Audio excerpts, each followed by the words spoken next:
3. When do we go on the adventure? Katie asked impatiently. Well, this is it, Matt said, feeling a little embarrassed. Oh, Katie replied with a disappointed look. Suddenly, all the club members began to feel as embarrassed as their leader. When they had planned the campout, it had seemed like it would be a great adventure. But now, looking around at Tony's backyard with the swing set and the car in the driveway, it didn't seem adventurous at all. Matt's face brightened as he looked past the yard into the woods. You know, when we first planned this campout, we were going to camp along the lake because it would be like Washington and his men camping alongside the Delaware River, Matt said, thinking out loud. That would have been great if our parents hadn't have said no, Q sighed. They said no to camping along the lake, but they didn't say no to taking a hike there, Matt pointed out. Well, I guess we can try and ask them tomorrow, Tony said as he watched the lights going off in his house. I wasn't thinking about tomorrow, Matt whispered. You weren't? Hooter whispered back. His mouth was full of marshmallows. No, I was thinking about tonight. Tonight?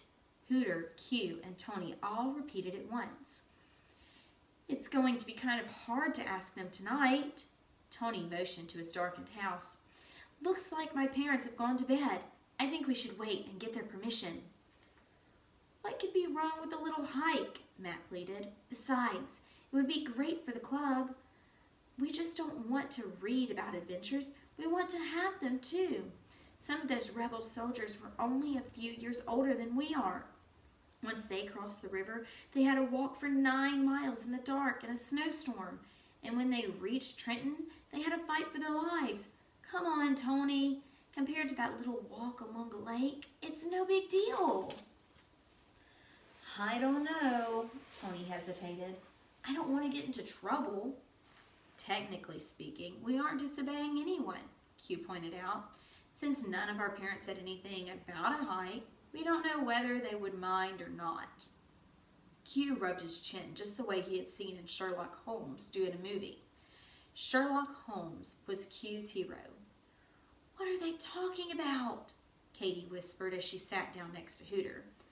I'm not sure, Hooter whispered back, handing her the bag of marshmallows.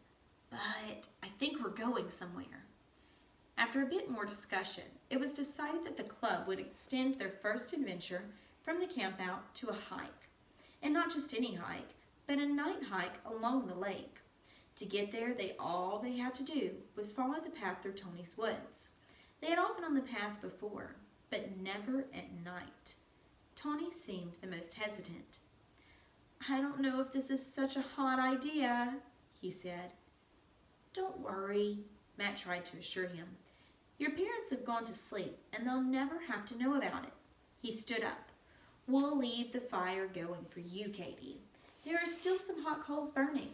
You be a good girl and go to sleep in the tent. It's too dangerous for little kids out here. He pointed ominously in the direction of the woods. I'm not a little kid, Katie said indignantly. I want to go with the club. I want to go with you, Matty-O. Look, Katie, you can have that whole bag of marshmallows all to yourself. You don't have to share them with anybody. Matt tried coaxing her, but Katie wouldn't budge. If you don't let me come, I'll go and tell Tony's mom to call Mom and Dad. I'm going to tell them that you wanted to hike to the lake and you wouldn't take me, she countered. Matt let out a sigh. He knew when he was beat.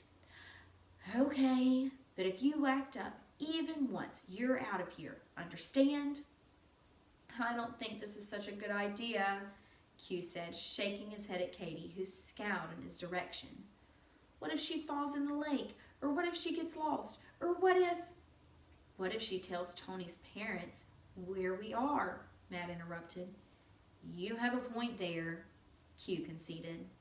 Then it's settled. We're all going, so let's put out the fire, Matt said, kicking some dirt over the still glowing coals. Everyone stood up and did the same. Katie grinned and fired her squirt gun at Q. Hey, he yelled, for it was a direct hit on his glasses. You'd better save your ammunition, kid, Hooter told her.